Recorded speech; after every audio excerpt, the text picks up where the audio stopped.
Good morning. It is Monday the 8th. Yeah, no. Monday the 7th? I've lost track of what day it is. I know it's Monday, that's all it is. I just don't know what day it is. I think it's the 7th. It has to be the 7th because Wednesday is the 9th and we're supposed to get our second COVID shot that day. So yeah, I might be wrong. I might be right. I don't know. This morning my brain is a little tired. Here, let me just angle this down. Somebody asked me why I haven't worn this shirt lately. Well, two reasons why. One, it's cooler in the house than I like when it comes to wearing short sleeve t-shirts, and I usually wear a hoodie over my shirts. So for Nelly, I'm wearing it today with my hoodie over it and trying to show off the shirt. Today I'm going to do a bit of a Q&A day because last night after one of my videos,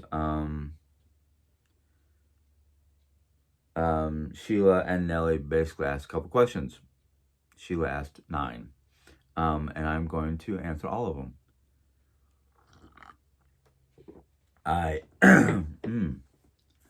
Forgive me, last couple days I've been having sinus and throat issues. It's usually an allergenic postnasal drip type situation.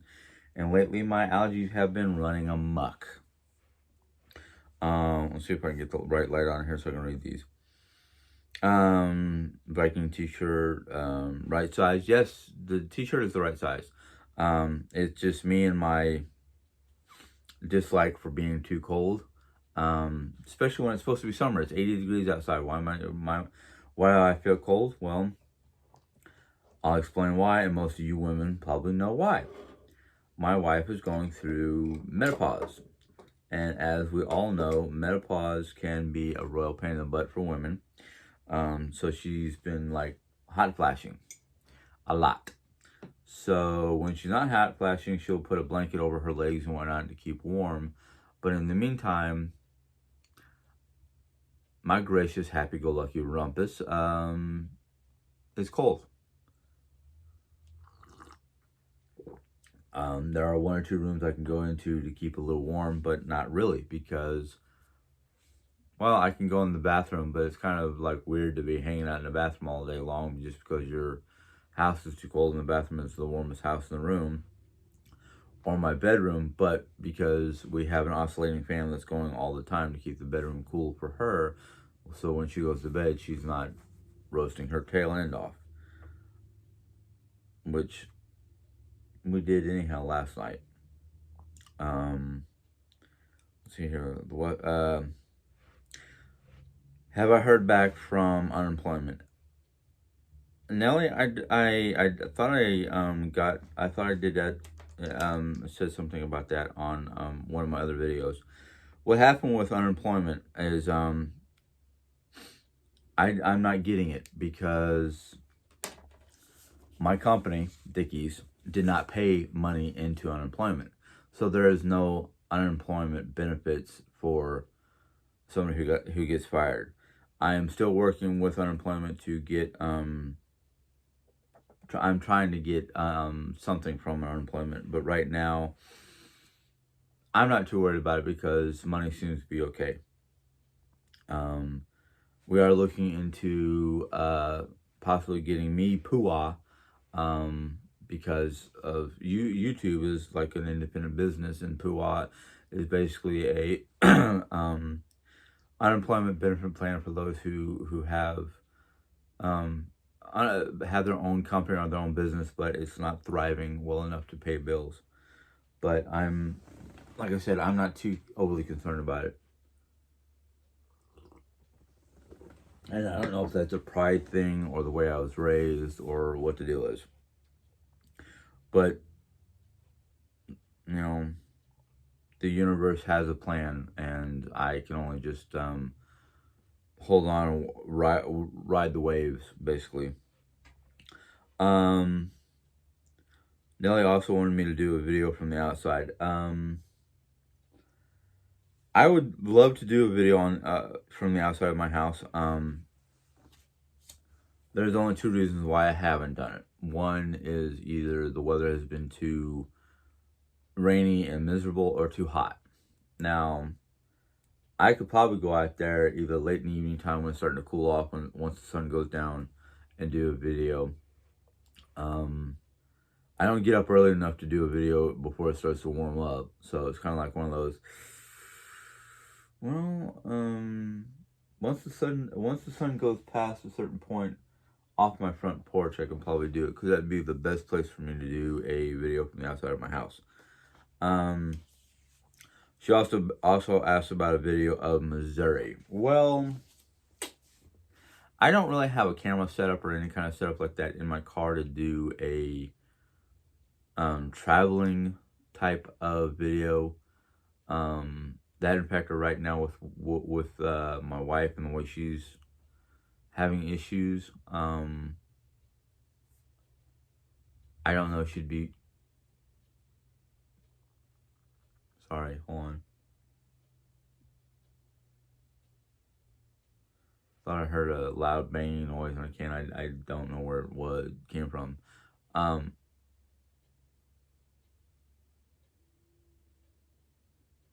But I live in an area that every so often we get blasting sounds, like explosive booming sounds. It's because the fact that I have on either end of my town quarries, that they're still active quarries, and they're still mining and digging and blasting and all that fun jazz. Something I'm not a big fan of, not only because of the fact that the sound rattles me in my house, but the way we mine nowadays, the strip mining is what it's called. I don't like it because of the way it tears into the planet and whatnot. But I was thinking, I gave some thought to this video about Missouri. I could easily go drive to one of my nearby parks, the Veterans Park especially. It would be a good video, and do a little walk around there once it cools off, because, oops, wrong cup. Because again, when it gets to a certain temperature, I start getting too warm. And when you're inside a house that's constantly got air conditioning going because of menopausal women, even though my mom is no longer menopausal, she's in her mid-70s and she's always cold. I would love to have my house temperature set at like 74, 75, so when you go outside, it's not like you're stepping from a freezer to a refrigerator to an oven situation. But that's just me. Now, I have to be mindful of what my wife needs, and it's easier for me to bundle up than her to run around the house basically in her birthday suit. So it's a give and take compromise situation. Now, Sheila, I'm going to love these, because Sheila asked some specific questions that they're not so personal, but they're just kind of like, well, let me just get into them. Sheila asks, what's my favorite animal? I'm going to give you its scientific name, then I'm going to pause to see if you can guess it. Canis lupus, otherwise known as the American gray wolf. Yes, I love my American gray wolves. What's my favorite scented candle? Do I have to have one? Because I like certain kinds of smells. Anything that has like a natural aroma, or anything that could be found in nature. Like my first big candle that I was burning that's already dead was alpine forest. It reminded me of what Germany smelled like after a good rain. That nice crisp smell of the conifer trees and the various wildflowers, and just it had that beautiful forest aroma after a good rain shower. So any candle that has a natural scent, and in fact I've got a bunch of them here. I've got I love the smell of pumpkin spice. I love the smell of mulled cider, or maple glazed apple, or this one. I can't even read the title because it's written so small. Midnight Star. Right, Midnight Star. And it just smells like a crisp autumn, not a crisp autumn night, but just a nice, beautiful wilderness nighttime smell. I don't like any kind of candle scents that are sharp, like that has more of a floral bouquet. I mean, I don't know if you can see these jars over here. There's like 7 jars, and they vary from like baked apple to fall pear to cinnamon spice, pumpkin spice, watermelon, maple glazed apple. The one that's currently burning is a cinnamon vanilla, and then I have one big 3-wick candle that's supposed to be like malt cider or spiced malt cider. So I mean, I don't have an exact favorite candle. I mean, I guess if I had to pick one, it would have been that Alpine Forest. I gotta watch that flame because it's above the glass. That's why I have it up on a pedestal so it doesn't catch anything. Then the next one she asks is, what do I miss most about New York? I'm gonna have to say the food. Literally the food. I don't know what it is about New York. Everybody says it's something to do with the water in New York. But I miss, like, here in Missouri, I don't have the Chinese food or the Cajun. Well, I have Cajun food if I can find the right place. I don't have certain kinds of foods. Good, really authentic style Asiatic food. The closest that I have here in Rolla is like Mandarin Gardens. But even that is not exactly as good as New York food, the New York Chinese food. I mean, the closest thing I can get to a good food that I had in New York would be going all the way to Springfield for bourbon chicken. We've tried making bourbon chicken here, didn't taste the same. That in fact are one of the things I really oh man, now that my brain's working and I'm thinking really hardcore, the one thing I do really miss is going to a New York bodega or deli that's not part of a grocery store. It's an individual, its own shop basically, and going in there and getting bagels. There's nothing compared to a New York bagel. Panera Bread can't even come close to a New York bagel. Going into the deli and getting an everything seasoned bagel with a double mess, or an egg and ham sandwich with salt and pepper and ketchup at 6:00 a.m. in the morning, or even at 8 p.m. at night. The one of the biggest conveniences about New York was the fact that a lot of stores, a lot of shops were open until at least 10 p.m. at night. I don't know how they are now because of the COVID situation. But, I mean, being able to literally just walk up the road, maybe half a New York block, which is almost a quarter of a mile. Not even a quarter of a mile, but a New York block is a good half mile. In the city. But just walking around the corner up the road to a bodega at 6:00 in the morning, walking in the bodega, smelling that fresh. I mean, especially if you went to one of the good shops, going in there and just smelling the freshly baked bagels, if they make their own bagels, and that the smell of the eggs and ham and the breakfast items being cooked to be put on a fresh bagel with just a little squirt or smear of ketchup with pepper. Scramble the egg. Take that bagel, slice it in half, scrambled eggs, a slice of cooked ham, just a quick squirt of ketchup and a dash of pepper. Put that together, cut it in half, and they wrap it in like parchment paper. And it's like, oh man, I miss that. I miss the bagels especially. I mean, the Chinese food, the different foods or cuisines from various parts of the world. You've got Jamaican food, you got Asiatic foods, you've got Jewish delis, you've got Hispanic foods. Yeah, I mean, you can go. You can even go into certain parts of New York and have like sit down at a French cafe, French style cafe with French style foods.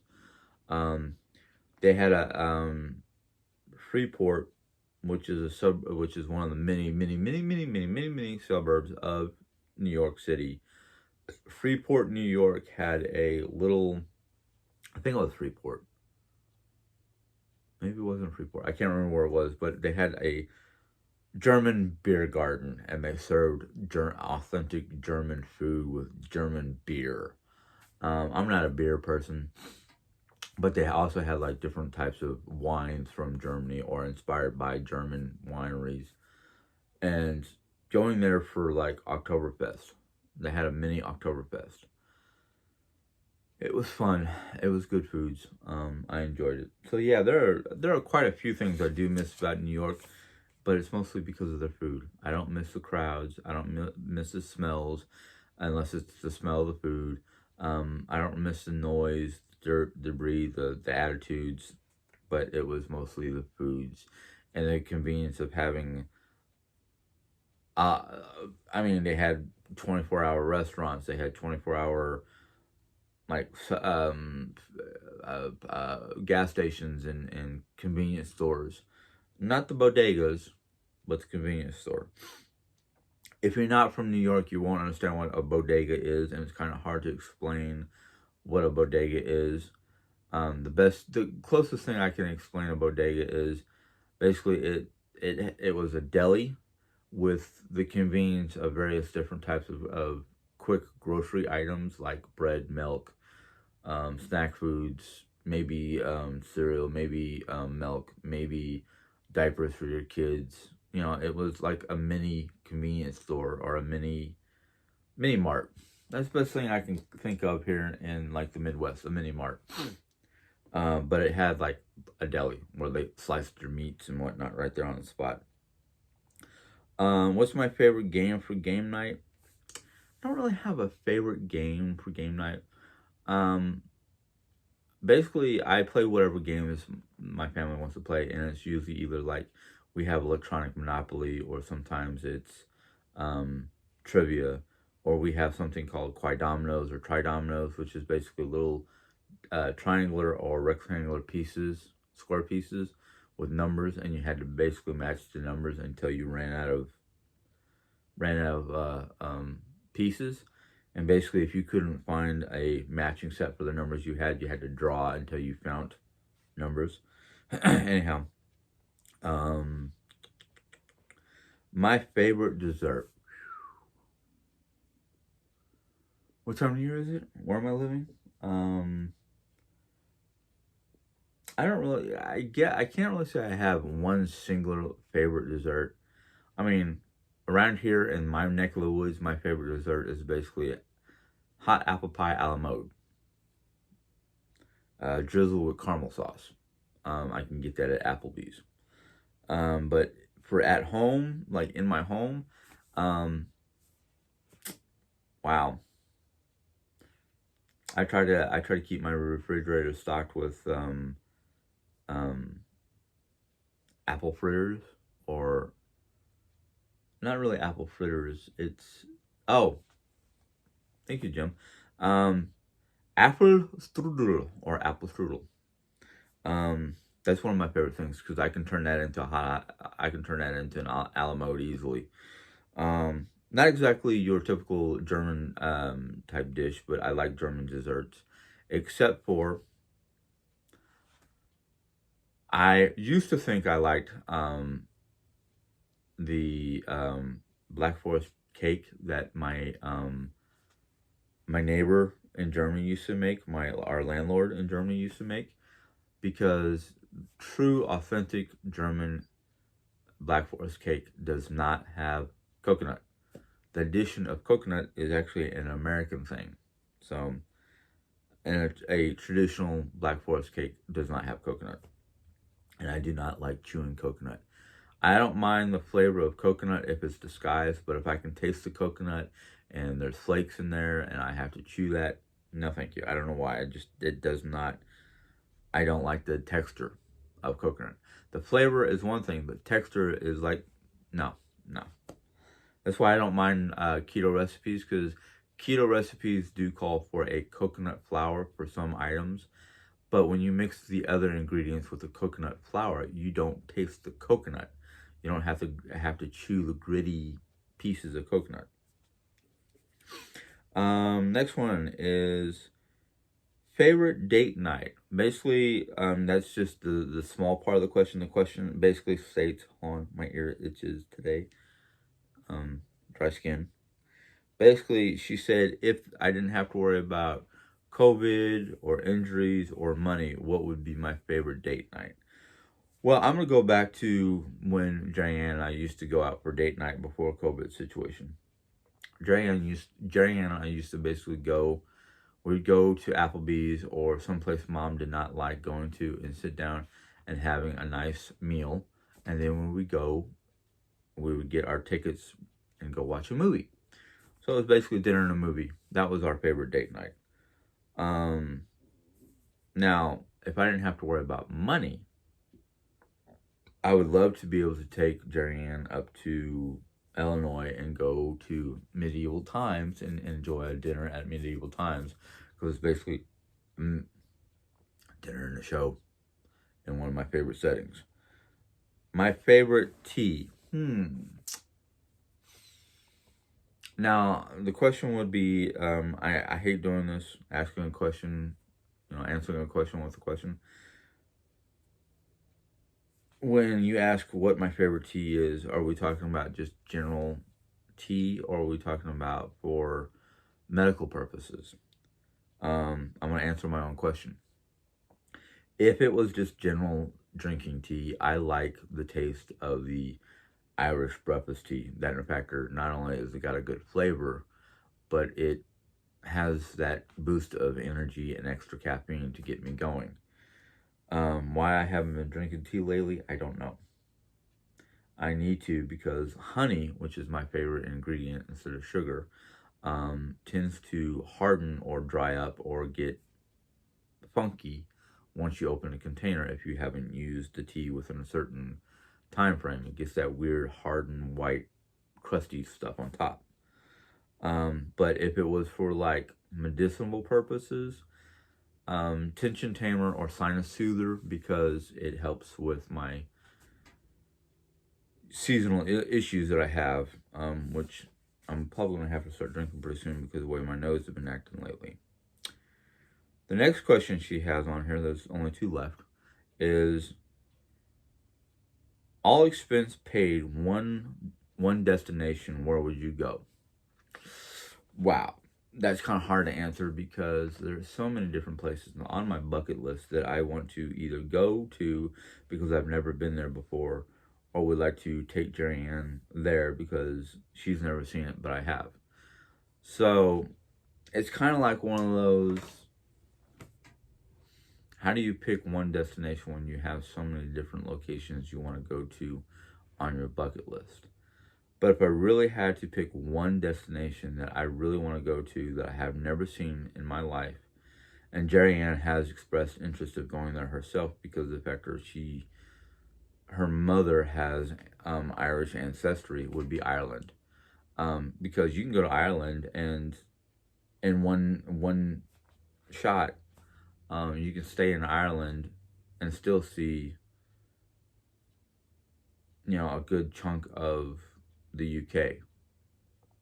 Because from what I understand, they have ferry rides from Ireland to Scotland.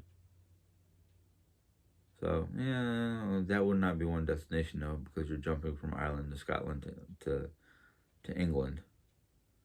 Or maybe I'd just say the UK. That would cover all my bases. I don't know. But yeah, it's kind of hard to make that decision because there's so many different destinations, so many different places I would love to go to see. And, never been to Norway, never been to the UK. And the only European nation I've been to was basically what was once known as West Germany, but now that Germany is unified, it's just Germany. So yeah, that would be a difficult one as well because there's so many different places I want to go. But I tell you one thing, the two destinations I know of that I would love to go to during a specific time of the year, love to go see Ireland during St. Pat's week. Because from what I understand, Dublin, Ireland during St. Pat's Day week is, let's just say it's a drinking destination because it's a major holiday. Even though it's not considered a Irish holiday, it's actually considered an American holiday started by Irish Americans. I won't go into that. The other destination during certain times of the year, well, no, because if you go to Norway during either the Spring Festival or the Fall Festival, which is each one of them is nearly a month long, you get to see a lot of the different pagan traditions or a lot of the Nordic old school Norse Viking traditions being displayed. They have the Burning Man during the fall and their fall festivals and whatnot. And during the spring, they have various different activities going on during the end of winter solstice, early spring plant season. Anyhow, and then there's Germany. Go to Munich, Germany during Oktoberfest. I've heard stories. I've seen pictures. I've seen videos, and it's like, oh man, it's a party hardy for a whole month. So yeah, it's kind of hard to pick a destination because I know each of the destinations I want to go to during specific times of the year has various parties or festivals or holiday seasonal type festivities that I would love to go see.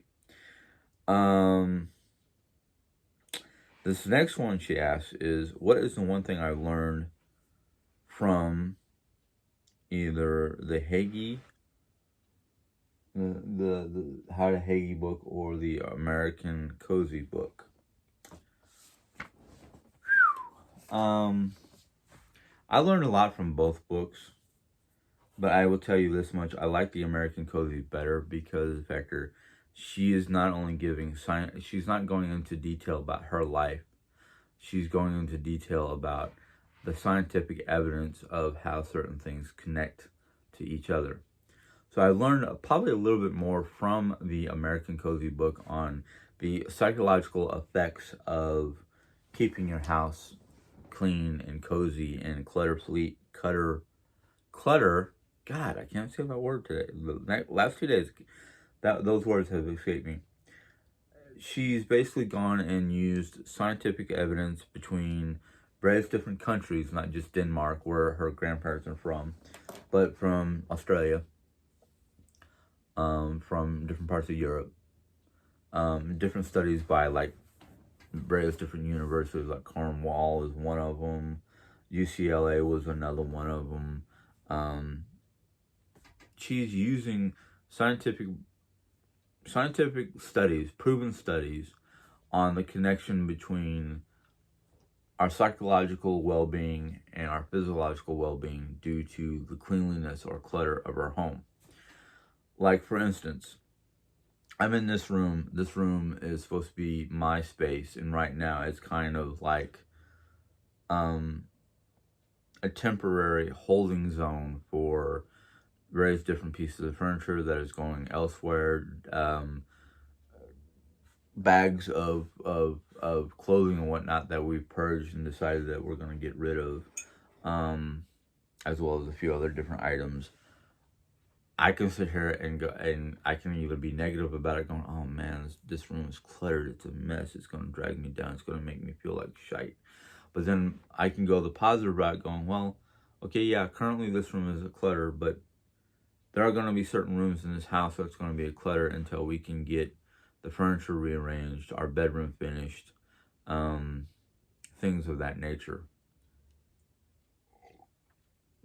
So I can either be negative about the fact of that why this room is looking the way it does, or I can look at it like, I know why this room looks the way it does. We're we're in the process of rearranging furniture and pulling up carpet in our bedroom and things of that nature, which is positive because I feel deep in my heart of hearts that by the end of this year, hopefully, I'm going to be positive, but I'm going to also be not really negative, but just like on the fence. I'm hoping strongly that by the end of this year, hopefully before the holidays arrive, before the Thanksgiving, Christmas holidays arrive, this house will be back in order the way that we envision it, and clutter free and clean.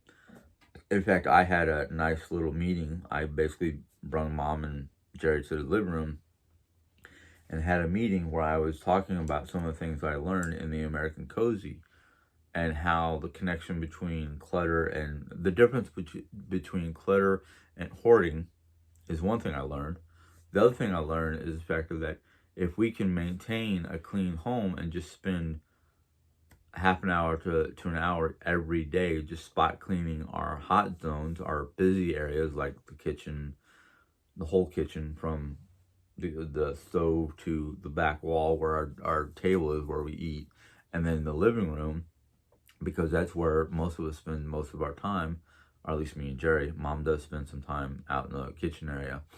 If we can just, oh look, there's crumbs, let's wipe up the crumbs, or oh, there's a coffee stain by the coffee bar, let's clean it, let's wipe that down, or we can see dust bunnies or whatnot underneath the table or along the floorboards, let's sweep that up. That way, one, when we do a deep clean, which is basically more than just sweep and wipe down everything, that literally like remove stuff from the countertops and wipe behind that and scrub literally do a hardcore sweep mop scrubbing of the floor, that kind of stuff. It would do our health, both physically and mental health, a whole lot better, and it would keep the house clean. One of the things I learned that she talked about in her book was, how do you feel when a neighbor somebody comes by to visit, doesn't matter who it is, neighbor, best friend, family member, whatnot, comes to visit, and in your own entrance, in the entranceway to your home, you can see fingerprints on the door, dust bunny on the floor, a scuff mark on the floorboard or whatever, and you feel embarrassed by it. That's a problem. You need to take care of it, because the whole idea is you want to be able to invite people into your home without having to worry about judgment of, oh, I saw a dust bunny, or oh, there was a fingerprint on the refrigerator door, or oh, the kitchen is full of dishes. When was the last time they did dishes? Their dishes type thing. So yeah, I think I learned more from American Cozy than I did the actual Hagee book. One of the differences I did notice is in the Hagee book, she talked more about Denmark and their activities and whatnot. Well, this lady who did the American Cozy, she recognizes that she's from Denmark, but her mom's side of the family is from Utah, and her dad's side of the family is from Denmark, and she knows the differences between the family style of living and the Danish style of living. That in fact, if she's I forgot exactly what she does for a living, but she basically learned the differences between Feng Shui, Kandu, which is the Japanese style of furnishing and living, and Hagee, and combined them into something that could work that works for a lot of different Americans.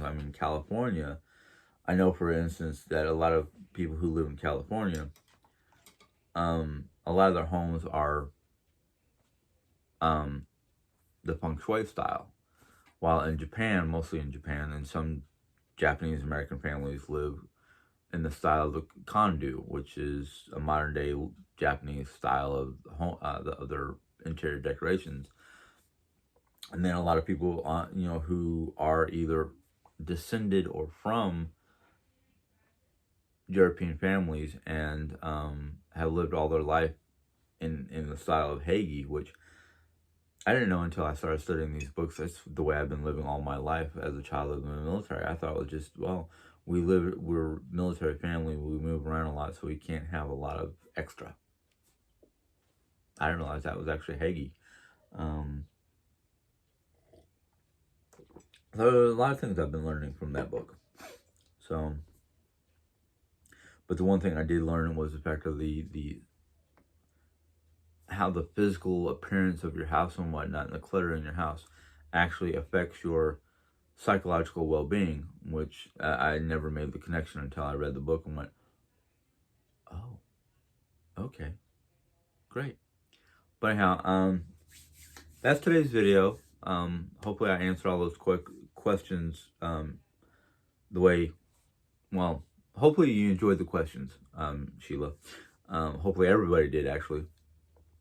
But as you now know, anytime you give me a list of questions or any kind of questions, I will try to answer them as best as I can. So, yeah. So if you enjoyed this video, give it a thumbs up. If you have any questions, love the questions, or comments, go ahead and put them in the question comment box.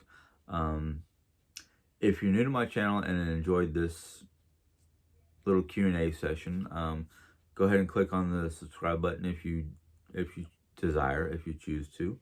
Once you click on that button, a little bell will pop up, and you click on that bell, and YouTube will let you know when I put in my next video.